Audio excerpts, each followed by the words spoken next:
Bonjour à tous sur la Ketal. Aujourd'hui on va parler de Agentic SEO, Agentic AI pour le SEO. Alors qu'est-ce que c'est en fait? J'ai découvert ça il n'y a pas très longtemps et je voulais le partager parce que suite à une conversation avec Vincent Terrassi qui est l'un des experts IA et SEO de SEO, et bien j'ai fait le point sur ce qui est sur l'intelligence artificielle, l'IA, et comme toi j'ai bien vu, si tu veux, déjà qu'elle était en train de révolutionner de nombreux secteurs et le SEO, le SEO n'y échappe pas.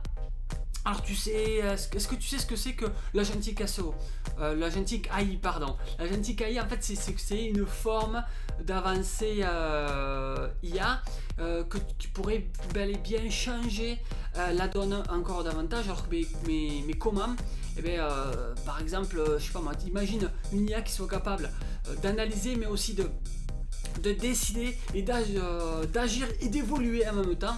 Et bien ça c'est possible avec l'arrivée de cette technologie. On parle pas que d'une simple optimisation, on entre vraiment dans une certaine nouvelle ère d'intelligence opérationnelle appliquée dans notre champ du SEO, du référencement naturel. Alors on va décortiquer cette technologie qui est assez prometteuse et quel est son impact sur le SEO, à quoi j'ai pensé. Alors c'est quoi l'Agentic AI?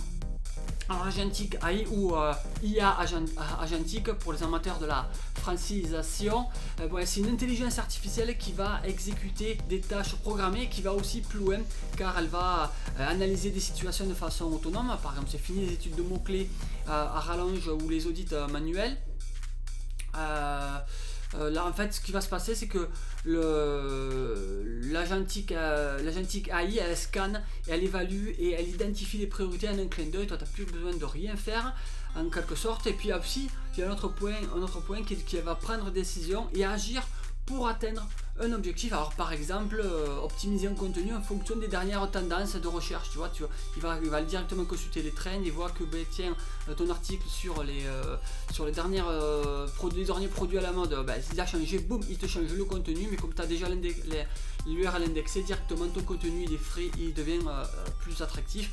Donc, ou alors ce genre de choses, ou encore il va pouvoir ajuster un maillage interne sans intervention humaine. Alors ça c'est parce que ça ne sait combien ça peut être compliqué. Là c'est réglé. Donc qu'est-ce qu'il peut faire d'autre? D'autres trucs, un c'est apprendre à évoluer grâce au feedback, parce qu'elle va tester, mesurer des résultats et du coup améliorer les performances au fil du temps. Et un dernier truc par exemple auquel on peut penser, c'est que ça va interagir avec l'environnement et du coup collaborer avec. Par exemple tu as besoin d'extraire les données d'un CRM ou de gérer une campagne SEA en parallèle, c'est possible. C'est-à-dire que tu peux coordonner plusieurs outils en même temps. Elle collabore sans broncher, c'est incroyable. Donc en fait l'idée centrale que je veux te transmettre ici, c'est que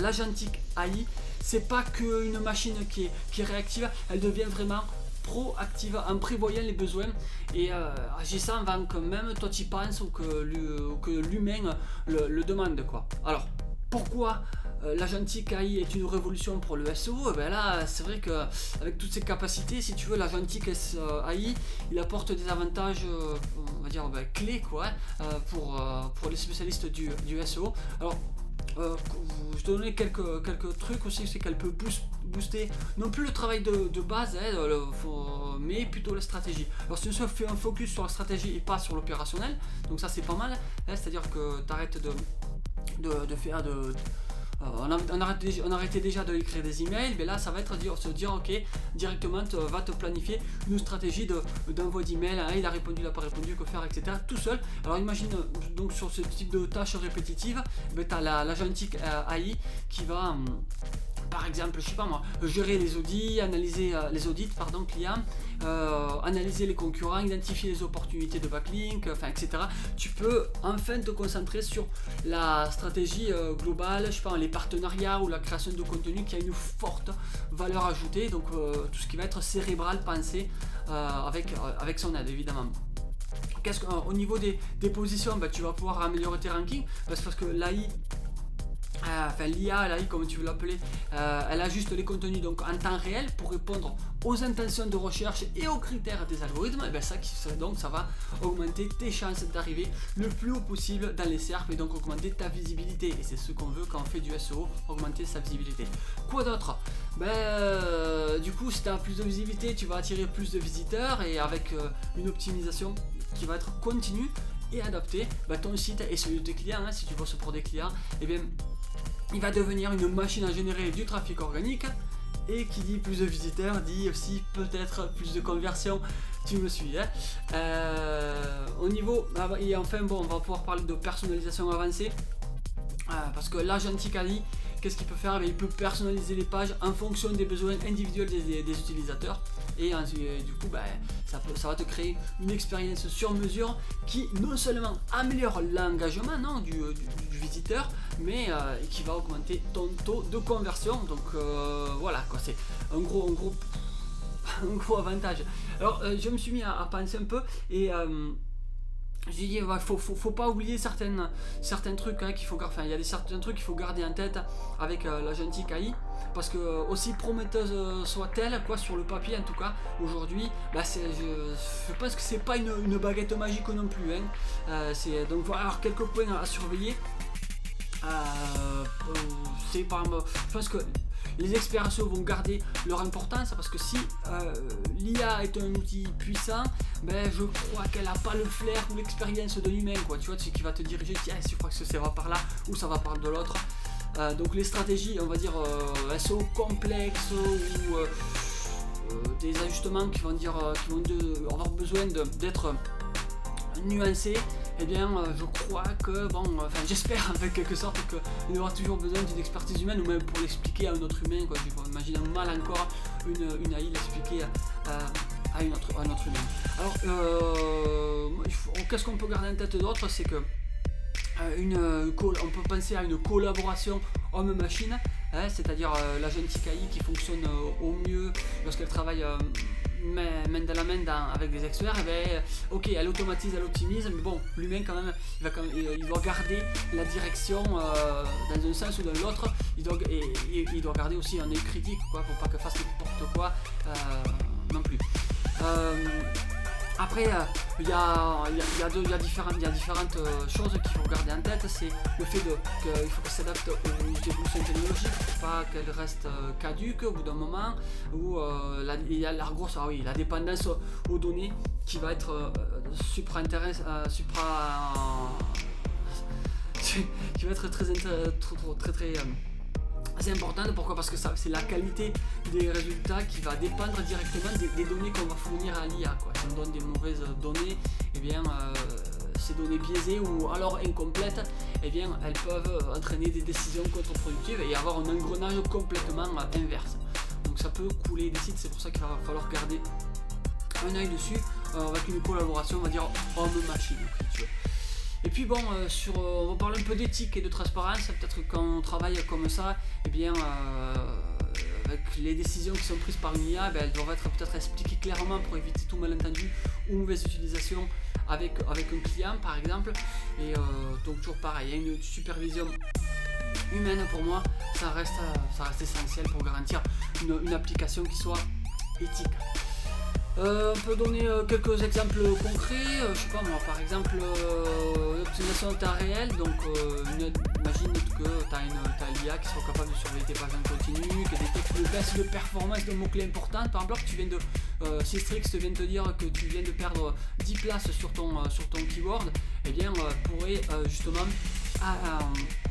ajuster instantanément, par exemple, je sais pas moi, les balises bêta, restructurer le contenu ou rediriger le trafic vers une autre page plus stratégique, faire ce que toi tu as peut-être mis dans tes recommandations sur comment agir en tant que, tu vois, donc d'où le fait que tu dois avoir de la data au départ qui soit bonne. Par exemple, on peut parler, donc on peut aller rentrer plus en détail sur l'amélioration du maillage interne. Par exemple, au lieu de gérer manuellement tes liens internes, tu vas voir, tu demandes à l'agentic AI d'identifier tes pages à fort potentiel, d'ajuster le maillage justement pour renforcer l'autorité. Alors pareil sur l'analyse prédictive, on peut on peut lui demander de se baser sur des tendances passées, des signaux actuels par exemple. Là, je parlais de trend par exemple, trend type Google Trend.